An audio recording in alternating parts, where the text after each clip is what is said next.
My entry into the Innovation Challenge number 3 stems from a PhD project based at the Royal College of Art called NHS at Home, Co-Designing a 21st Century Nursing Bag. And it was a project supported by NHS East Riding of Yorkshire.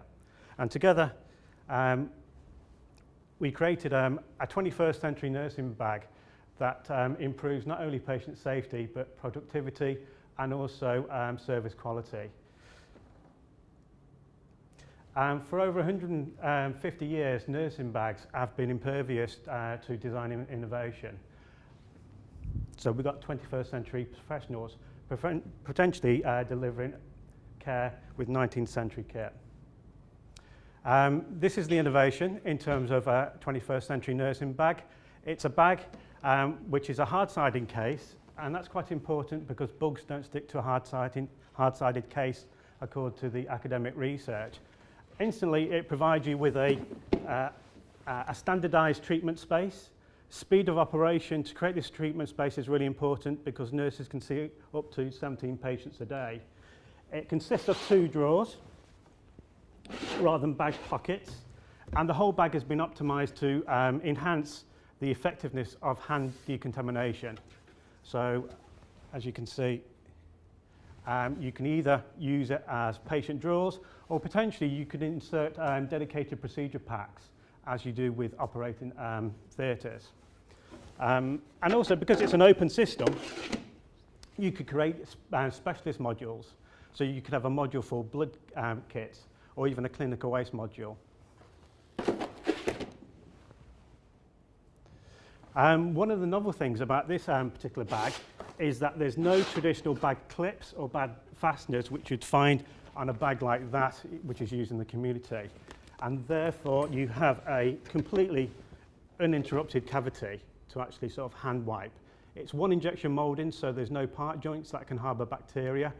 And as I said before, it's been completely optimized in terms of you being able to actually have a clean wipe through technique to maximize the effectiveness. One thing that's really different from ordinary nursing bags is the colour, and that's only a small change, but the colours are of crucial importance because it visually communicates not only to the nurse but also to the patient the state of cleanliness in terms of the bag. And in delivering treatments in the home, the infection control procedures are very opaque when you compare it to a medical treatment room. You have a dressings trolley, you see wash basins, you see hand gel, you see posters. So it reinforms the procedures to the patient subliminally. When you go into the patient home, every home is different and you don't see that. So this has been perfectly designed as a treatment space whereby the nurse delivering the treatment would actually wipe down the treatment space prior and after the treatment procedure. And also we'd have printed on the surface cleaning instructions, so it reaffirms to the patient that there's some procedures that need to be followed. Healthcare is migrating into the community. It's a global challenge due to rising demand and cost, but also patient preference. Patient safety is a critical factor. The World Alliance for Patient Safety shows that the risk of catching a drug-resistant infection rises from 1 in 10 in hospitals to 4 in 10, and that's due to contaminated medical devices being spread by mobile healthcare workers. And the final piece of the jigsaw is that rising expectations of patients. There's a strategic aim to deliver a world-class health service. So it's important that if healthcare is migrating to the home, patients perceive it as being a first-class service and not a cost-cutting exercise. So this is the local context. As I said, it's migrating into the community using improvised bags and also vehicles. Each home is very, very different. It's unpredictable, it's uncontrolled. There are pets, there are dirty carpets. You can't predict where you're going to set up a treatment space. Diary analysis has revealed that nurses can deliver up to 17 treatments a day. Majority of that is wound care. 75% of NHS users are over 65. The important factor here is that the evidence shows that drug infections are more virulent in that age category than any other. So MRSA and C. diff, 75% of cases is in that category. and the majority is wound care, so there's a possible risk of surgical site infections prolonging the care that patient needs. We did an evaluation of nursing bags. We found that there's no MPSA cleaning guidelines for nursing bags.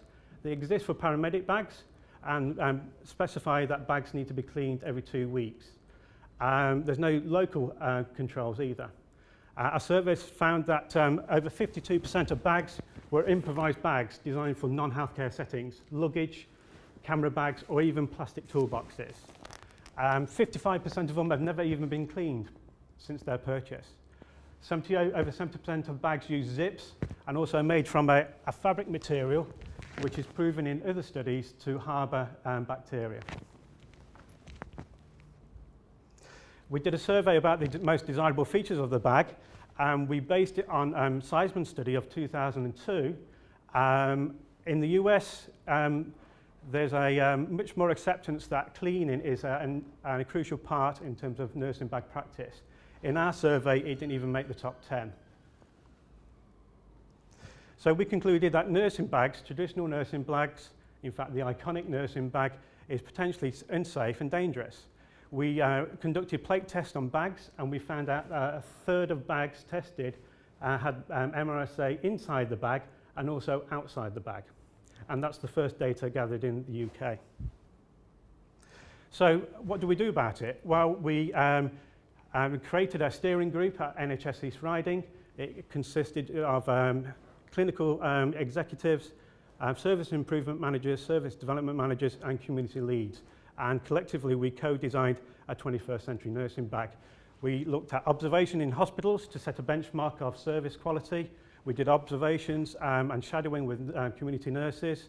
We actually did a Lego series play workshop, which is a tool used by major corporations for strategic planning to capture the service narratives and then to collectively identify the attributes of a first-class nursing bag.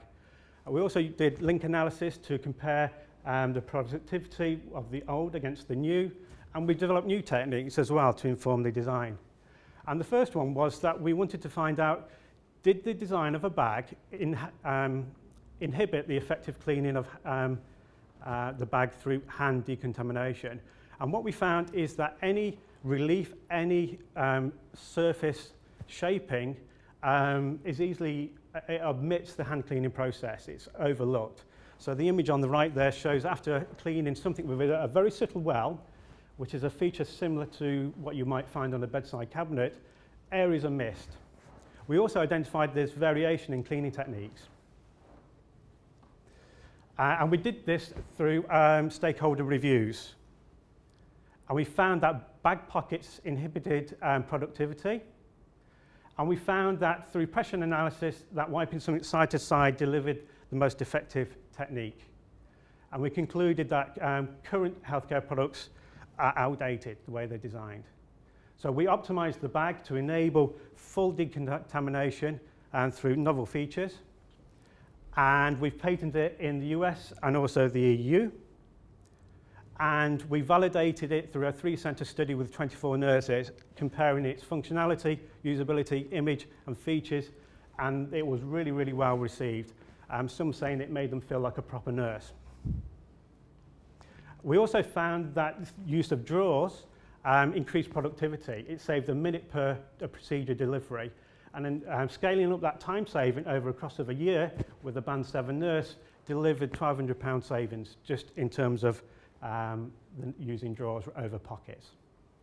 It also standardizes the patient experience in an inconsistent setting. So regardless of patient home, the product becomes a standard focal point in terms of service delivery. We're at a point now through Innovation RCA that we're actually talking to companies about licensing. The bag, because it's a one-piece moulding, it enables us to produce it for about £4.50. Our retail price of £40 would give us a break-even point of just over 1,000 units. So it's a bag which potentially could revolutionise the existing system for home health care, the service quality, and also the perception of the service and patient safety. And based on those factors, it's received really well globally. Been on BBC Health Story, It's made all the media. It's a case study on the NHS Institute, and also it's been exhibited and demonstrated through the Kaiser Permanent and been evaluated by the WHO as well. And that is our 21st century nursing bag.